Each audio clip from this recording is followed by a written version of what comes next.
আজ বানাবো গোবিন্দভোগ চাল দিয়ে পাকা আমের পায়েস। তার জন্য আমি এখানে 2 কিলো দুধ নিয়েছি। দুধটা গরম হয়ে গেলে আমি গোবিন্দভোগ চালটাকে দিয়ে দেবো। আমি কিন্তু এখানে দুধে কোনো জল মেশাইনি। দুধে জল দিলে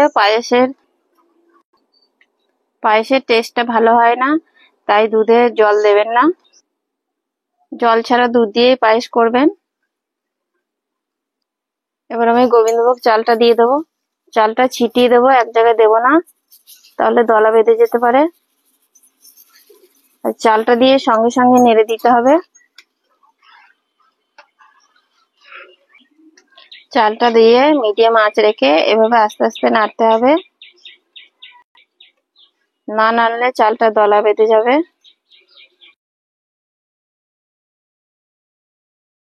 দুধটাকে চাপিয়ে দিয়ে আমি এদিকে আমটাকে কেটে নেব।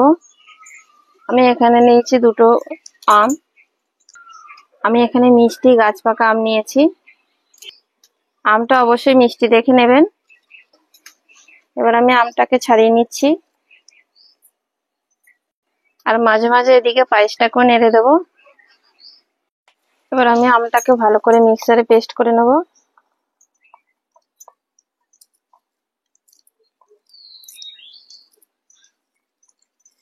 চাল অর্ধেক সেদ্ধ হয়ে গেছে। এবার আমি এখানে অল্প পরিমাণ কিশমিশ দিয়ে দিচ্ছি। কিশমিশটা দেওয়ার আগে আমি ধুয়ে নিয়েছি। আর দেব অল্প পরিমাণ কাজু।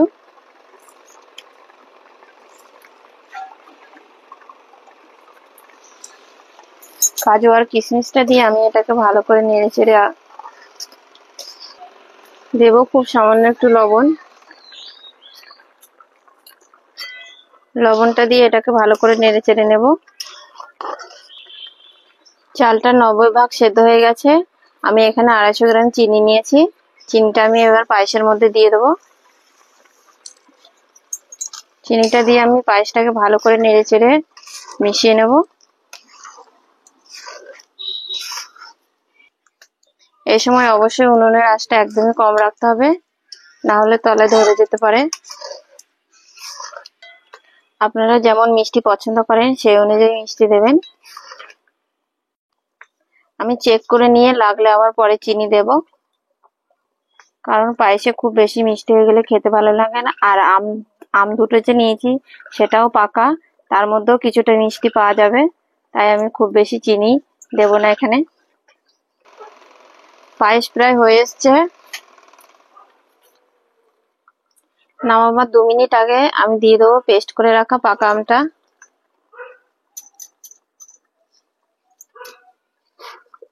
আমটা দিয়ে আমি এটাকে আবার ভালো করে মিশিয়ে নেড়ে চেড়ে নেব।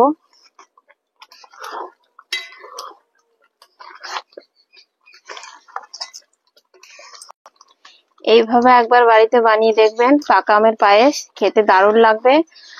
আর এই পায়েসটা যদি খেতে ভালো লাগে অবশ্যই কমেন্ট করে জানাবেন।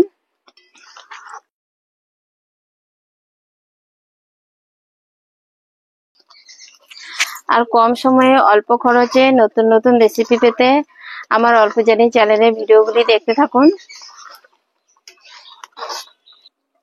আর বাড়িতে অতিথি এলে এরকম ভাবে পাকা আম দিয়ে পায়েস করে খাওয়াবেন, আপনার কথা সে ভুলতেই পারবে না।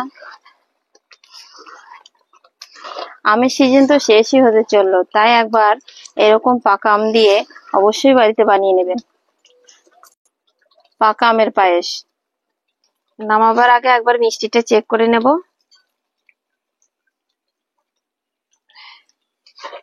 নামানোর আগে দিয়ে দেবো 6-7টা এলাচ। এলাচটাকে আমি একটু ফাটিয়ে নিয়েছি।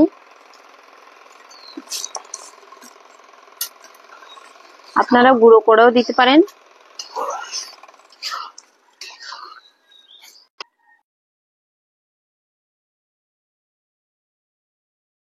পায়েস থেকে খুব সুন্দর গন্ধ বেরোচ্ছে। এবার পায়েসটা হয়ে গেছে।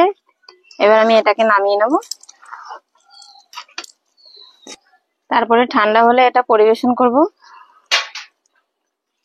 কালকে আসছি আরো একটি টেস্টি সহজ রেসিপি নিয়ে।